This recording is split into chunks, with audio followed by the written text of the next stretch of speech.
To share in this special occasion of your 106th birthday, we want to present these certificates to you on behalf of Brian Tobin. This is on behalf of the government of Newfoundland and Labrador. I extend to you a sincere congratulations and best wishes on the occasion of your 106th birthday. That's from Brian Tobin, the Premier. And we have another one there to Ms. Helen Chipp, as a member of the House of Assembly for Bayburt District. May I extend my sincere congratulations on the occasion of your 106th birthday, December 29, 1998, and that's from Paul Shelley. And on behalf of Paul and Brian, I want to present you with these two certificates tonight. And may God bless you, and may you live to be many, many more years old. And now at this time we have our mayor here from Kings Point, and he has a presentation to make at this time also. Baxter Newman. My name is Baxter Newman. I'm the mayor of Kings Point, and we done up this beautiful plaque for you and to commemorate your 106th birthday. And we are very proud to have a citizen in this town of your stature and good health as you are, and and have lived the age that you are. And this plaque is from it says, just turn around. Yeah, turn your plaque around. Okay. I better read it to her then. You can't wait. Did you memorize that, your back? Yes, I imagine. And Okay, thanks. I can read this plaque to you. It says, "Congratulations to Aunt Ellen Chipp, born to Francis and Sarah Ann Bowers at Bobby's Cove on December the 29th, 1892, and as she celebrates her 106th birthday. Our heartfelt best wishes to a wonderful lady on her special day. From Mayor Newman and the councillors and the town of Kings Point, December the 29th, 1998. What? Ellen, I have a house plant there for you, and it's from the local CC3 staff members and all the volunteer members that works with CC3, our community channel here. To present you with this house plant and wish you a happy birthday and a Merry Christmas and a prosperous New Year. Chipp, and this is my first time sitting with Aunt Ellen, but I feel very proud coming in here tonight and speaking with Aunt Ellen. She's celebrating her 106th birthday, and I hope that when I'm 106, I look so good as she does today. Aunt Ellen, what do you attribute to your good health? At 106 years old, you look almost as good as I looked at 16. You can play salmon, Bill. What do I attribute to my good health? Yes. Well, I tell you what I attribute to my good health. I was brought up by good parents, and I had to do what they say and what they say not to do. Right.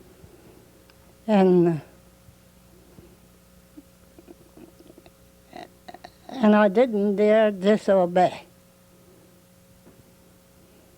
When I was 17 years old, my father said to me, he said, you will laugh, he said, in the Church of England church. He was Church of England, my father. Right. My mother was Methodist. And I said, he said, you won't put your feet, he said, out over Cathouse Field. There was a little hill where you go down in the Going Burn place. Right. And when next Sunday come, the Methodist minister come. And he said to me, he said, the minister has come, he said, you can go to church. I said, no, Father. I said, I never made you tell me a lie, tell a lie, I said, in your life. And I ain't going to make you tell one now. So I said, you said I wouldn't go out. I said, I'm not going out. I said, I'm staying right where I'm to. I said, at home. So I never went out, and the next when the next Sunday was up, it was Parson Pittman's Sunday. And he said to me, he said, you can go out now, he said, the 2 Sundays is up. No way, I said. You wouldn't let me go, I said, out to my own church. I'm sure not going to go to yours. And how did he feel about that now? Did you respect it? And Well, he said, that's okay, he said with me. He said, it's okay with your mother. And mother said, well, I can't go to shrine, but she said, I'll go out with you. She said, when they had the 6 o'clock service. And mother went out, and mother said to me, she said, did you mean that you wouldn't go out? I said, I sure did. I said, Mother, I can't go to my own church. I said, I'm not going to his. now, Aunt Ellen, you were born in Bobby's Cove, and for a lot of people watching, they probably don't know where Bobby's Cove is. Can you tell us a little words too? Well, Bobby's Cove, when telco mines was the work, the minister, there was a minister there, a Methodist minister, and the Methodist minister, he used to come to Snook's Arm, and from Snook's Arm to Indian Burying Place, and from Indian Burying Place to a little place called Bobby's Cove, and then to a little place called Butler Cove. That's all the furthest he had to come up. So it's very near Indian Burying Place for the people who know where that is, right? Yes. Oh, yes, it's right up from, that's where my mother was born and grew up to, it, Indian Burying Place. And my father, he grew up in Bobby's Cove. Now, you didn't move to Middle Arm. I guess that at that time was a big move. Yes, sir. That was the worst move ever I made in my life. Because if it had been that was on Count Joey Smaller. He was shifting people here and there wherever he felt like sending them. And if it hadn't been any more worse to kill Joey Smaller than to kill a cat, I would have killed. Oh, we better not get involved in killing Joey Smollett now. But now, I dare say there's a lot of people out there that would agree with you. And I wouldn't know anyone. No, that's what I said, a lot of people. Now, when you moved to Middle Arm, how long before you met the man that brought you to Kings Point? The man that brought me to Kings Point Yes. was my husband. Yes, how long did it take you to meet that man after you moved into Middle Arm? Huh? How long was it before you met that man when you moved into Middle Arm? You didn't meet him in Middle Arm. So I was married there and had my family. Oh, you were married before you moved into Middle Arm? Yes. So how did... I lived in Shoecold Boyd. Shoecold Boyd. Now, there's another place we never heard of much. Where's that to? Well, there was Shoecold Boyd and Shoecold Brook. Right. 2 little places right alongside one another. And where did you meet your husband? I meet in Shoecold Boyd. And that was the man that brought you to Kings Point. And what brought him to Kings Point? Was it fishing or logging? No, it was like this. You had to, if you was having to work, you had to go somewhere where there was work. So we come to Middle Arm, and I settled. We used to have to go in and out, the welfare centers, wherever there was work too. And I said, well, to my husband, I said, if I can get a place to stay, I said, if I can't get a place, I said, you can go fishing if you like. But I said, me and the children is going to stay, I said, right here where we are too. So there was a man there by the name of Mr. Hayward Ryder. he had a small house on the hill, and he told us we could have that house in there. We could stay in the house and pay it every now and again, whenever we get the chance. So that's where we went to.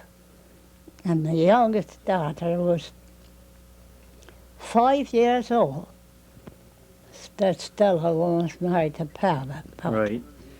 She was 5 years old when that's when she had her 5th birthday to it, was in Middle Ireland. That's when we went to the stay. And you finally moved to Kings Point in 1972. Yes, when we came up here, and Fred had a little house built up there. It's built for he put his car or something. And I said, I wish this house was done. I said, this is where I would shift to. Well, we shifted up there. We was up there in that little house 8 years. And then my son, well, lives down the middle arm now, he came up and wanted us to go down there. So we listened to him, went down there. I said to my husband, I said, do you want to go down there? And he said, yes, he said. He said, I wanted to come up here. He said, and you were satisfied to come up here. And I said, no, I think, he said, I should be satisfied for you to go down with our son down the middle there. So we shifted down there, and we was only down there, what, 2 years or 3? Melrose? Been 2 or 3 years. Eh? Been 2 or 3 years. 2 or 3, she says. Yes. We was down there 2 or 3 years. And his brother died the last day of October, his oldest brother. And, well, Fred and Melrose was down to his funeral. And we thought if he'd go up there to take it off his mind.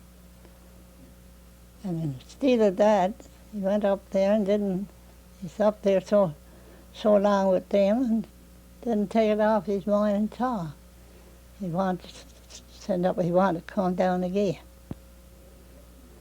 So Sid and his wife was going up after him, going up after him. He took a stroke or a heart attack, whatever it was he took, and took it and when they went up, they had to go to Springdale, over to the hospital. And he was over there, what was it, 2 or 3 days? Or 3 days. 3 days, and he died. Now, moving on a little bit further in years, you grew a little bit older, and now we come to 106 years. Now that's a very good good age around this place. There's not many people in Newfoundland that reaches 106 anymore. Did you eat a lot of salt beef when you were growing up? Salt beef? Yeah. No, sir, I didn't like salt beef nor fresh beef, neither one of it. Because you hear a lot of people say today that they eat a lot of salt beef and pickles them for the rest of their life, and I wondered if that's what kept you going this long. No, sir, I like salt pork. I used to eat salt pork. What about salt herring? Oh, I used to eat salt herring, my dear, and salted salmon and salted trout. So you liked a lot of that stuff? Yeah, oh, yes. You can't give me salmon. No way, I don't think. But I can eat it. Yeah? So now if there's anybody watching this and they got a piece of salmon that's left over that they like to share with you, can they come in and give it to you? Yes, especially to the piece of smoked salmon. So now anybody who's out there watching that, they got a piece of smoked salmon, we make a pledge that you drop by and bring her a piece of smoked salmon. We'll do our best to try and find a piece for you. But we had smoked salmon from somebody down to last sea, but that wasn't smoked salmon, that was smoked pickle. So there's a difference, is there? So we don't, yes, the smoked salmon I like to smoke with chips, sawdust, and sods. And it's not pickled first. Eh? And it's not pickled too much first, is it? No, it's only just putting pickle overnight and then washed out and stiffened. Now, if we had known you loved smoked salmon that much, we would have haunted the town of Kings Point, Ratneborough, and we would have found a piece to bring to you tonight. But now we're going to try and do our best to get you a piece. Now, how many grandchildren did you have? 10. Grandchildren. Somebody tells me there's 10 grandchildren in the family. What in my? Your family got 10 grandchildren. That's a fair-sized family. You had 3 children.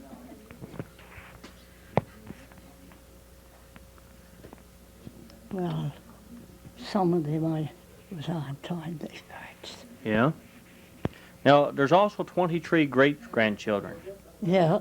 Now, if all these children got together at a party, do you think that they'd wonder how Nan, great Nan, and great Nan lived so long to be 106?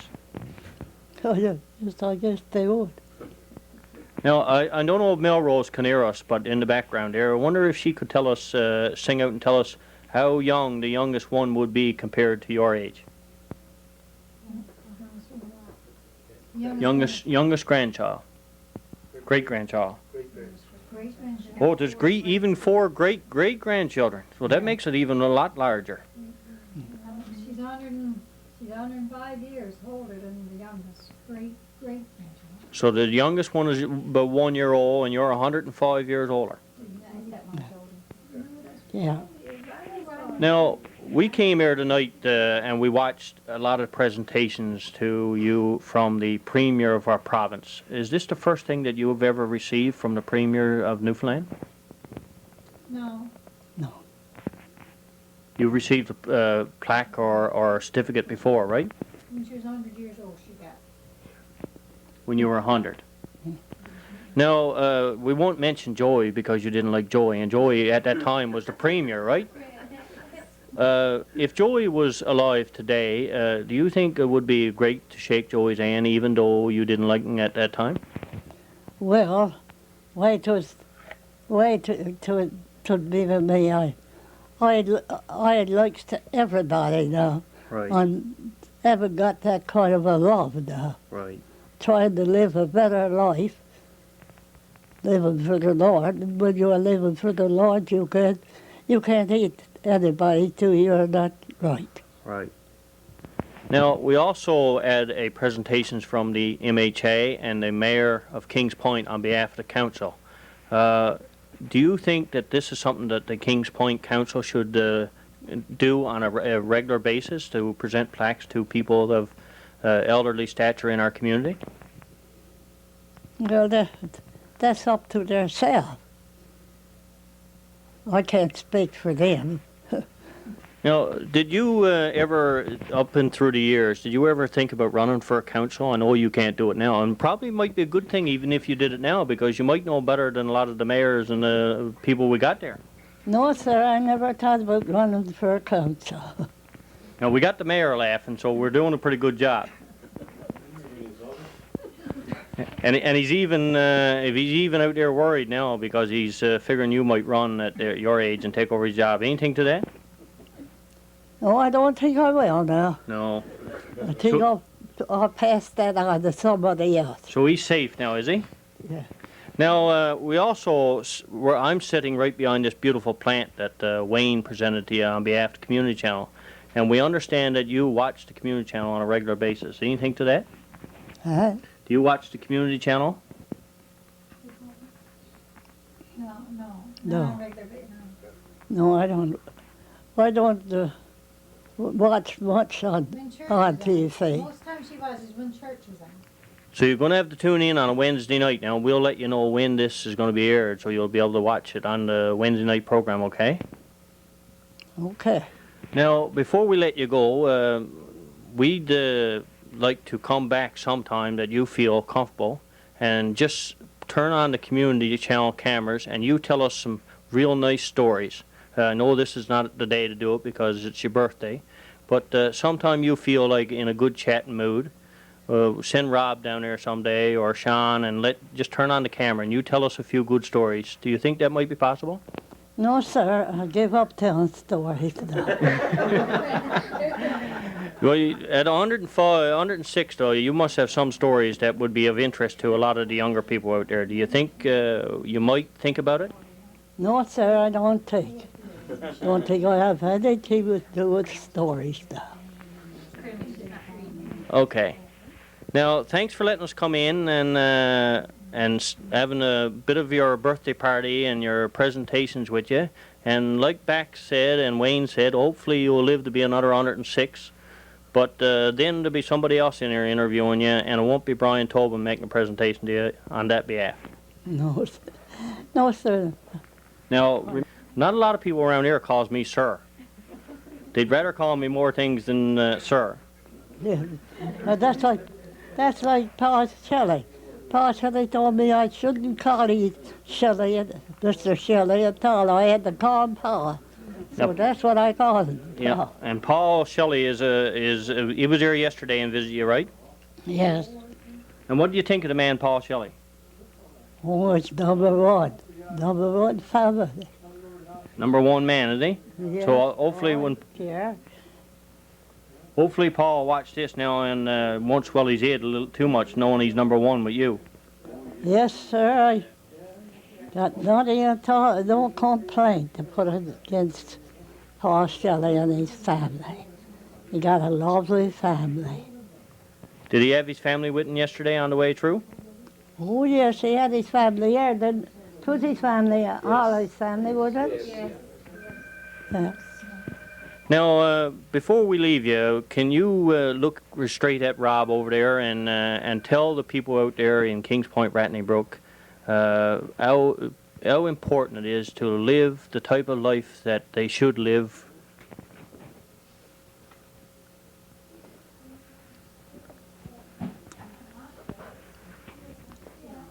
Well, it's important to anybody to live for the Lord. And if they're not living for the Lord, they can't expect to go to heaven when they die. Because he don't have anybody that don't live for him. And I am trying by his help to live for Jesus who died for me. Thanks very much now, Aunt Ellen. You're welcome, sir.